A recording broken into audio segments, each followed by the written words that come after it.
Hi guys, good evening. ಮಳೆ ಬರೋ ಥರ ಇದೆ. ಜಿಮ್ಗೆ ಹೊರಟೆ. ಇವತ್ತು ಜಿಮ್ಮಲ್ಲಿ ಬ್ಯಾಕ್ ವರ್ಕೌಟ್ ಮಾಡಿದೆ. ಕೆಲಸದ ಹುಡುಕಾಟದ ಒತ್ತಡದಲ್ಲಿ ದಿನ ಕಳೆಯೋದೇ ಗೊತ್ತಾಗೋದಿಲ್ಲ. ಅದು ಒಂಥರ ಎಲ್ಲಾಗುತ್ತೆ, ಎಲ್ಲಿಂದ ಕಾಲ್ ಬರುತ್ತೆ, ಇದೇ ವೆಯ್ಟಿಂಗಲ್ಲಿ ನಡೀತಾ ಇದೆ, ದಿನಗಳು ಕಳೀತಾ ಇದೆ. ಓಕೆ, ಆದರೂ ರೊಟೀನ್ ಬಿಡೋಂಗಿಲ್ಲ. ಅಡುಗೆ ಮಾಡಲೇಬೇಕು, ಊಟ ಮಾಡಬೇಕು, ಮನೆ ಕೆಲಸ, ಮಕ್ಳ ಕೆಲಸ, ಮತ್ತು ನನ್ನ ಪ್ರಾಡಕ್ಟ್ ವರ್ಕು, ಜಿಮ್ ಎಲ್ಲ ನಡ್ಕೊಂಡು ಹೋಗ್ತಾನೇ ಇದೆ. ಇವತ್ತು ಜಿಮ್ಮಲ್ಲಿ ನಾನು ಬ್ಯಾಕ್ ವರ್ಕೌಟ್ ಮಾಡಿದೆ. ಬ್ಯಾಕ್ ವರ್ಕೌಟಲ್ಲಿ ಲಿಫ್ಟ್ ಇರುತ್ತೆ. ಡಿಸ್ಕ್ನ ಆ ಕಡೆ ಈ ಕಡೆ ಹಾಕಿ ಲಿಫ್ಟ್ ಮಾಡೋದಿರುತ್ತೆ. ಆ್ಯಂಡ್ ದೆನ್ ಡಂಬಲ್ ಕರ್ಲ್ ಇರುತ್ತೆ. ಆ್ಯಸ್ ಯೂಶ್ವಲ್ ಫಸ್ಟ್ ಕಾರ್ಡಿಯೋ ಮಾಡಿದೆ. ಬ್ಯಾಕ್ ವರ್ಕೌಟ್ ಮುಗಿಸಿ ಮನೆಗೆ ಬಂದೆ. ಮನೆಗೆ ಬರೋವಾಗ ಮಳೆ ಬೀಳ್ತಾಯಿತ್ತು. ಒಂಥರ ಪ್ಲೆಸೆಂಟ್ ಫೀಲ್. ಸ್ಟ್ರೀಟ್ ಎಲ್ಲ AC ರೂಮ್ ಥರ ಆಗೋಗ್ಬಿಟ್ಟಿರುತ್ತೆ. ನಾನು ಹಿಂದಿನ ವೀಡಿಯೋದಲ್ಲಿ ಸಹ ಹೇಳಿದ್ದೀನಿ, ನಮ್ಮ ಏರಿಯಾ ಅಂತೂ ತುಂಬ ಪ್ಲೆಸೆಂಟಾಗಿ ಕಾಣಿಸುತ್ತೆ. ಗ್ರೀನ್ ಎವ್ರಿವೇರ್, ಕ್ಲೀನ್, ನೀಟಾಗಿಬಿಡುತ್ತೆ ಏರಿಯಾ. ಆಲ್ರೆಡಿ ನೀಟಾಗೇ ಇರುತ್ತೆ, ಇನ್ನೂ ಒಂಥರ ಪ್ಲೆಸೆಂಟಾಗಿ ಕಾಣುತ್ತೆ. ಬಂದಿದ್ದ ತಕ್ಷಣ ಹೊಟ್ಟೆ ಹಸಿವಾಗ್ತಿತ್ತು. ಪಪ್ಪಾಯ ಕಟ್ ಮಾಡಿ ಪಪ್ಪಾಯ ತಿಂದು ಡಿನ್ನರ್ಗೆ ಏನು ಮಾಡೋದು ಅಂತ ಯೋಚನೆ ಮಾಡ್ತಾಯಿದ್ದೆ.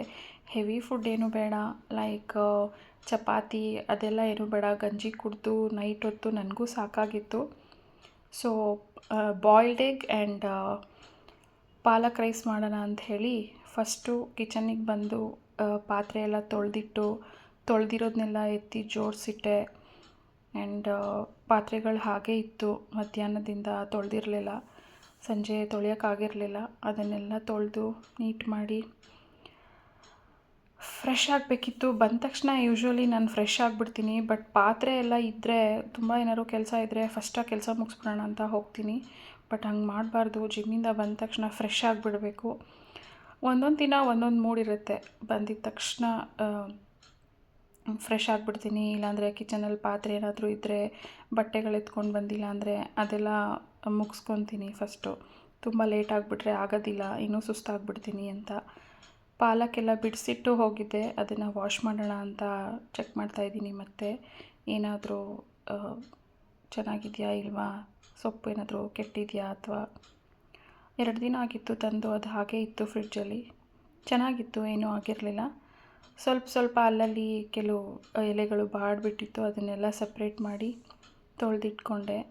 ಅನ್ನಕ್ಕೆ ಇಡ್ತಾಯಿದ್ದೀನಿ. 1.5 ಗ್ಲಾಸ್ ಅನ್ನಕ್ಕೆ ಇಟ್ಕೊಂಡಿದ್ದೀನಿ. 1 ಕಟ್ ಪಾಲಕ್ ತೊಗೊಂಡಿದ್ದೀನಿ. ಇದು really very easy recipe and taste ಕೂಡ ತುಂಬ ಚೆನ್ನಾಗಿರುತ್ತೆ. ಹೆವಿ ಅನಿಸಲ್ಲ. ಆಯಿಲ್ ಕೂಡ ಕಮ್ಮಿ ಹಾಕ್ಕೊಂಡು ಮಾಡಿಕೊಂಡ್ರೂ ಅದು ಟೇಸ್ಟಿಯಾಗೇ ಇರುತ್ತೆ. ಫಸ್ಟು ಅನ್ನ ಮಾಡ್ಕೊಳ್ಬೇಕು.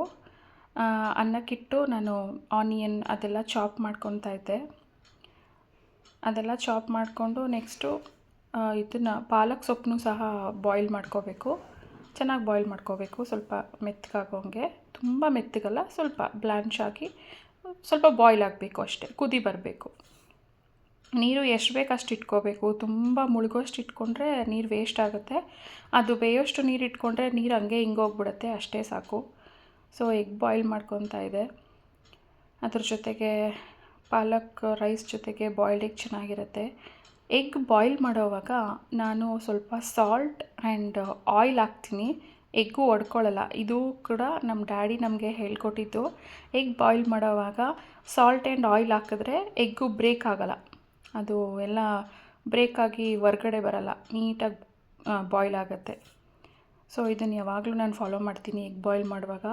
ಲೈಟರ್ ವರ್ಕ್ ಆಗ್ತಿರಲಿಲ್ಲ, ಅದಕ್ಕೆ ಬೆಂಕಿಪಟ್ಟಣದಲ್ಲಿ ಹಚ್ಚುತ್ತಾ ಇದ್ದೆ. ಕ್ಯಾಮ್ರಾದಲ್ಲಿ ನೋಡಿದ್ರೆ ಗೊತ್ತಾಗುತ್ತೆ ಎಷ್ಟು ಆಡಾಗಿ ಕಾಣುತ್ತೆ ಅಲ್ವಾ ಬೆಂಕಿಪಟ್ಟಣದಲ್ಲಿ ಒಲೆ ಹಚ್ಚೋದು. ನೈಸ್. ಮ್ಯಾಚ್ ಬಾಕ್ಸ್ ಇಟ್ಕೊಂಡಿರ್ಬೇಕು ಯಾವಾಗಲೂ. ಈ ಥರ ಲೈಟರ್ ಏನಾದ್ರು ಕೈ ಕೊಟ್ಟಾಗ ಯೂಸ್ ಆಗುತ್ತೆ. ಸೊ ಇಲ್ಲಿ ಆನಿಯನ್ ಆ್ಯಂಡ್ ಟೊಮೆಟೊ ಚಾಪ್ ಮಾಡ್ಕೊಳ್ಳೋಣ ಅಂತ ರೆಡಿ ಮಾಡ್ಕೊತಿದ್ದೀನಿ. ಪೇಪರ್ ಇಟ್ಕೊಂಡು ಆ ಪೀಲೆಲ್ಲ ತೆಗೆದು, ನನಗೆ ಹಿಂಗೆ ಮಾಡಿದ್ರೇ ಸಮಾಧಾನ. ಎಲ್ಲ ಸ್ಲ್ಯಾಬ್ ಮೇಲೆ ಹಾಕ್ಕೊಂಡ್ರೆ ಆಮೇಲೆ ಒಂಥರ ಕಿರಿಕಿರಿ ಆಗಿಬಿಡುತ್ತೆ. ಅದಕ್ಕೆ ನಾನು ನೀಟಾಗಿ ಒಂದು ಪೇಪರ್ ಇಟ್ಕೊಂಡು ಬಿಡ್ತೀನಿ. ತೊಳೆದು ರೆಡಿ ಮಾಡಿ ಇಟ್ಕೊಂಡಿದ್ದೆ ಪಾಲಕ್ ಸೊಪ್ಪು. ನೋಡಿ ನಾನು ಮುಳುಗೋಷ್ಟು ನೀರು ಹಾಕ್ಕೊಂಡಿದ್ದೀನಿ ಆಲ್ರೆಡಿ. ಒಂದು ಕಪ್ಪಷ್ಟು ನೀರಿದೆ ಪಾತ್ರೆಯಲ್ಲಿ.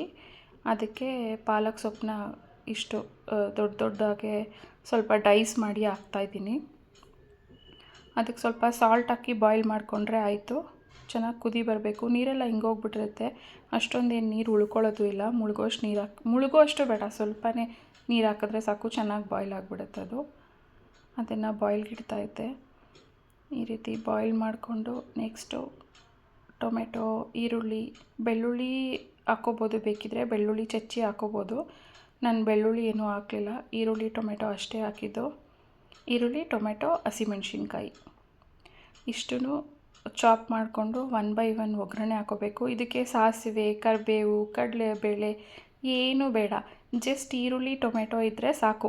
ಇದನ್ನು ಬಾಯ್ಲ್ ಮಾಡಿಕೊಂಡು ರುಬ್ಕೊಂಬಿಡ್ಬೇಕು, ಪೇಸ್ಟ್ ಮಾಡ್ಕೊಂಬಿಡ್ಬೇಕು ಪಾಲಕ್ ಸೊಪ್ಪನ್ನ.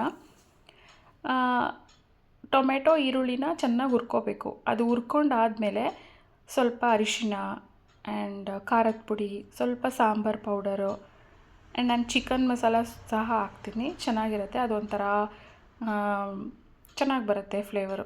ಅದನ್ನು ನಾನು ಹಾಕ್ತೀನಿ. ಬೇಕಂದರೆ ಹಾಕ್ಕೋಬೋದು, ಇಲ್ಲಾಂದರೆ ನಿಮ್ಗೆ ಇಷ್ಟ ಆಗಲ್ಲ ಅಂದರೆ ಸ್ಕಿಪ್ ಮಾಡ್ಬೋದು, ನೋ ಪ್ರಾಬ್ಲಮ್. ಆ್ಯಂಡ್ ಇಲ್ಲಿ ನಾನು ಎಲ್ಲ ಚಾಪ್ ಮಾಡ್ಕೊತಾ ಇದ್ದೆ. ನೋಡಿ ಚಾಕು ಎಷ್ಟು ಶಾರ್ಪಾಗಿದೆ. ಆಲ್ರೆಡಿ ನಾನು ಒಂದು ವಿಡಿಯೋದಲ್ಲಿ ಹೇಳಿದ್ದೀನಿ, ನನಗೆ ಈ ಚಾಕುನೇ ಇಷ್ಟ. ಬೆಳಗ್ಗೆ ಸಹ ನಾನು ಅಲ್ಲಿ ಸ್ಕ್ರ್ಯಾಚ್ ಬಿತ್ತು ನನಗೆ ಚಾಕುವಿಂದ, ಬಟ್ ಚೆನ್ನಾಗಿ ಚಾಪ್ ಆಗುತ್ತೆ. Happy to chop in this ಚಾಕು.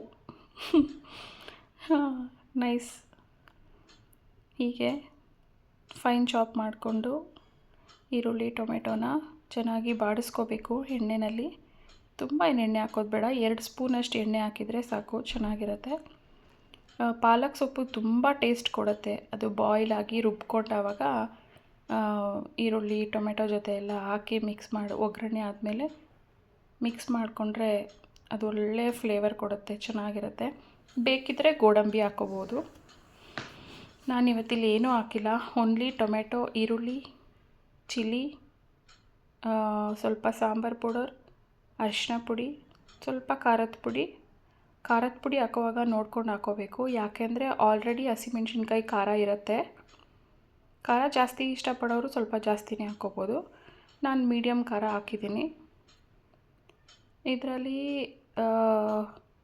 ಏನಪ್ಪ ಅಂದರೆ ಚೆನ್ನಾಗಿ ಬಾಡಿಸ್ಕೋಬೇಕು ಇದನ್ನು. ಆನಿಯನ್ ಆ್ಯಂಡ್ ಟೊಮೆಟೊನ ಚೆನ್ನಾಗಿ ಫ್ರೈ ಮಾಡ್ಕೋಬೇಕು. ಅದು ಫ್ರೈ ಆದಮೇಲೆ ಸ್ವಲ್ಪ ಅದು ನೀರು ಬಿಟ್ಕೊಳ್ಳುತ್ತೆ ಆ್ಯಂಡ್ ಎಲ್ಲ ಮೆತ್ತಗಾಗುತ್ತೆ. ಮೆತ್ತಗಾದಮೇಲೆ ಪುಡಿಗಳೆಲ್ಲ ಹಾಕಾದಮೇಲೆ ಪಾಲಕ್ ಸೊಪ್ಪನ್ನ ರುಬ್ಬಿಟ್ಕೊಂಡಿರಬೇಕು, ಅದನ್ನು ಆಮೇಲೆ ಹಾಕಬೇಕು. ಅಡುಗೆ ಮಾಡ್ತಾಯಿದ್ದೆ, ನನ್ನ ಮಗ ಹಲ್ಲುನೋವು ಅಂತ ಹೇಳ್ದ, ಅವನಿಗೆ ಟ್ಯಾಬ್ಲೆಟ್ ತರೋಣ ಅಂತ ಹೋಗ್ತಾಯಿದ್ದೆ. ಮಕ್ಕಳು ಓದ್ಕೊತಾಯಿದ್ರು. ಓದೋವಾಗ ನಾನು ಅವ್ರಿಗೆ ಏನೂ ಡಿಸ್ಟರ್ಬ್ ಮಾಡಲ್ಲ, ಏನೂ ಕೆಲಸ ಹೇಳಲ್ಲ. ಹೆಲ್ಪ್ ಮಾಡ್ತಾರೆ, ಬಟ್ ಓದೋವಾಗ ನಾನೇನೂ ಹೇಳಲ್ಲ, ಓದ್ಕೊಳ್ಳಿ ಅಂತ. ಓದೋವಾಗ ಡಿಸ್ಟರ್ಬ್ ಮಾಡಲ್ಲ ಅಷ್ಟೇ. ನಾನಿಲ್ಲಿ ವಾಯ್ಸ್ ಓವರ್ ಮಾಡ್ತಾಯಿದ್ರೆ ನನ್ನ ನೋಡ್ಕೊಂಡು ನಗ್ತಾ ಇದ್ದಾಳೆ. ಹಾಂ, ನಿನ್ನ ಕೆಲಸ ಹೇಳಲ್ವಾ? ಹೇಳ್ತೀನಿ, ಬಟ್ ಓದೋವಾಗ ಹೇಳಲ್ಲ ಅಷ್ಟೇ. ಬಾಕಿ ಟೈಮಲ್ಲಿ ಅದು ಮಾಡಿರಿ ಇದು ಮಾಡಿರಿ ಅಂತ ಹೇಳ್ತಾ ಇರ್ತೀನಿ. ಮಾಡಿಕೊಡ್ತಾರೆ, ಒಳ್ಳೆ ಮಕ್ಕಳವರು ಮಾಡಿಕೊಡ್ತಾರೆ, ಏನಿಲ್ಲ. ಕೆಲಸ ಆಗಬೇಕು ಅಂತಂದರೆ ನಾನು ರನ್ನಿಂಗ್ ಕಾಮೆಂಟ್ರಿ ಕೊಡ್ತಾ ಇರಬೇಕು. ಚಿನ್ನು ಅದು ಮಾಡು, ಮುದ್ದು ಇದು ಮಾಡು, ಎತ್ತಿಡು, ತೊಗೊಂಡು ಬಾ, ಅಲ್ಲೋಗಿ ಬಾ, ಸಾಮಾನು ತೊಗೊಂಡು ಬಾ, ಈ ಥರ ಎಲ್ಲ ಸ್ವಲ್ಪ ಗೈಡ್ ಮಾಡ್ತಾ ಇರಬೇಕು. Same like running commentary, not only guidance, commentary ಕೊಡ್ತಾ ಇದ್ದರೆ ಕೆಲಸ ಆಗ್ತಾ ಇರುತ್ತೆ ಅಷ್ಟೇ. ಎಲ್ಲ ಅಮ್ಮಂದಿರದು ಇದೇ ಕತೆ ಅನಿಸುತ್ತೆ. ಮಕ್ಕಳಿಗೆ ಹೇಳ್ತಾನೇ ಇದ್ದರೆ ಅವ್ರು ಕೆಲಸ ಮಾಡೋದು. ಬಟ್ ಇವ್ರು ಒಂದು ಸ್ವಲ್ಪ ಪರವಾಗಿಲ್ಲ, ಕಂಪೇರಿಟಿವ್ಲಿ ಬೇರೆಯವ್ರಿಗೆ ಕಂಪೇರ್ ಮಾಡ್ತಿಲ್ಲ, ಬಟ್ ನಮಗೆ ಕಂಪೇರ್ ಮಾಡಿದ್ರೆ ಪಾಪ ಹೇಳಿದ ಕೆಲಸನೆಲ್ಲ ಮಾಡಿಟ್ಟಿರ್ತಾರೆ. ಇಲ್ಲಿ ಫ್ರೈ ಮಾಡ್ಕೊತಾ ಇದ್ದೆ ನೀಟಾಗಿ 1 by 1. ಅದು ಮೆತ್ತಗಾದಮೇಲೆ ಪಾಲಕ್ ರುಬ್ಕೊಂಡು ಇಟ್ಕೊಂಡಿರಬೇಕು. ಖಾರದ ಪುಡಿ ನೋಡಿ ನಾನು ಸ್ವಲ್ಪ ಹಾಕಿದೆ. ಅದ್ರ ಜೊತೆಗೆ ಸ್ವಲ್ಪ ಸಾಂಬಾರು ಪುಡಿ ಸಹ ಹಾಕಿದೆ, ಅದ್ರ ಫ್ಲೇವರು ಚೆನ್ನಾಗಿರುತ್ತೆ. ಆ್ಯಂಡ್ ಚಿಕನ್ ಮಸಾಲನೂ ಹಾಕಿದೆ. ಗರಂ ಮಸಾಲ ಬೇಕಿದ್ದರೆ ಹಾಕೋಬೋದು. ಗರಂ ಮಸಾಲ ಇರಲಿಲ್ಲ, ಅದಕ್ಕೆ ನಾನು ಚಿಕನ್ ಮಸಾಲನೇ ಸ್ವಲ್ಪ ಹಾಕಿದೆ. ಚಿಕನ್ ಮಸಾಲಾನ ಗರಂ ಮಸಾಲಾನ ವೆಯ್ಟ್ ಲೆಟ್ ಮಿ ಚೆಕ್. ಗರಂ ಮಸಾಲಾನೇ ಅದು, ಗರಂ ಮಸಾಲಾನೇ ಹಾಕಿದ್ದೀನಿ. ಅಯ್ಯೋ ನಾನೊಂದು ನನಗೆ ಗೊತ್ತಿಲ್ಲ ಏನು ಹಾಕಿದ್ದೀನಿ ಅಂತ. ಅದು ಫ್ರೈ ಆಗೋವರೆಗೂ ಚೆನ್ನಾಗಿ ನಾನಿಲ್ಲಿ ಎಗ್ನೆಲ್ಲ ಬಿಡಿಸಿಟ್ಕೊತಾ ಇದ್ದೆ, ಪೀಲ್ ಮಾಡ್ತಾಯಿದ್ದೆ. ಅದಾಗಿದ್ದ ತಕ್ಷಣ ಊಟ ಬಡಿಸಿ ನಂದು ಪ್ರಾಡಕ್ಟ್ ಕೆಲಸ ಸ್ವಲ್ಪ ಇದೆ, ಲೇಬಲ್ ಮಾಡಬೇಕು. ಅದು ಯಾವಾಗ ಮಾಡ್ತೀನೋ ಟೈಮೇ ಸಿಗ್ತಾಯಿಲ್ಲ. ಬೆಳಗ್ಗೆ ಮಾಡೋಣ, ಆರ್ಡ್ರ್ ಬಂದಾಗ ಲೇಬಲ್ ಮಾಡಿಬಿಟ್ಟು ಕಳಿಸ್ತಾ ಇದ್ದೀನಿ. ಅಷ್ಟು ಬ್ಯುಸಿಯಾಗಿ ಹೋಗ್ಬಿಟ್ಟಿದ್ದೀನಿ. ಕೆಲಸ, ಮನೆ ಕೆಲಸ, ಶ್ರೇಷ್ಠ ಕೆಲಸ, ಇಂಟರ್ವ್ಯೂ ಅಟೆಂಡ್ ಮಾಡೋದು, ಇಂಟರ್ವ್ಯೂಗೆ ಪ್ರಿಪೇರ್ ಆಗೋದು, ಹೇಗೆ ದಿನ ಕಳೆಯುತ್ತೆ ಅಂತಲೇ ಗೊತ್ತಾಗೋದಿಲ್ಲ. ನೋಡ್ತಾ ಇದ್ದಂಗೆ 4 ಗಂಟೆ ಆಗಿಬಿಟ್ಟಿರುತ್ತೆ. 4 ಗಂಟೆ ಆಗಿದ ತಕ್ಷಣ ಜಿಮ್ಗೆ ಹೊರಟ್ಬಿಡ್ತೀನಿ. ಏನೇ ಆದರೂ ಜಿಮ್ ಸ್ಕಿಪ್ ಮಾಡಬಾರ್ದು, ರೆಗ್ಯುಲರಾಗಿ ಹೋಗಬೇಕು. ಆ ಥರ ಕನ್ಸಿಸ್ಟೆನ್ಸಿ ಫಾಲೋ ಮಾಡಿದ್ರೇ ವೆಯ್ಟ್ ಲಾಸ್ ಆಗೋದು. ನನಗೆ ಇಂಚೆಲ್ಲ ಲಾಸ್ ಆಗ್ತಾಯಿದೆ, ಚೆನ್ನಾಗಿದೆ, ಮೈಂಡ್ ಫ್ರೆಶ್ ಆಗಿರುತ್ತೆ ಆ್ಯಂಡ್ ಲೈಟ್ ಫೀಲ್ ಆಗುತ್ತೆ ಬಾಡಿ.